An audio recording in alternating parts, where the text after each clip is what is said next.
জেলা চান্দা, ওনারা বললেন এসেছিল তো আমরা পাঠিয়ে দিচ্ছি। এই হইল অবস্থা। যখন যে কোন জায়গায় পাঠিয়ে দিচ্ছেন বলে অমুক রুমে, অমুক কর্তা বাবুর কাছে। আমরা ওই রুমে যখন গেলাম, আমরা তো নাচুরবন্ধা, বিশেষ করে জেলাশাসন আজিজি স্যার, যার নেতৃত্বে আমরা একত্রিত হয়েছে, সারা বাংলাদেশের শিক্ষক সমাজ আজ জোটবদ্ধ।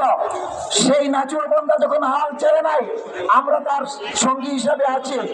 আমরা ওই রুমে যখন গেলাম, যাওয়ানোর পরে ওনারা বললেন আমাদের কাছে আসে না।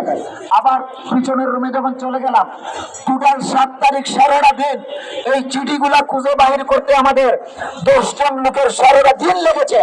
ওই দিন মন্ত্রণালয় থেকে আমরা সন্ধ্যা 8টার সময় বাহির হয়েছিলাম। এই হলো অবস্থা। তারপরে যখন আবার চলে গেলাম, ওই কর্তাবাবু বললেন কি ব্যাপার, চিঠি পাঠাও নাই?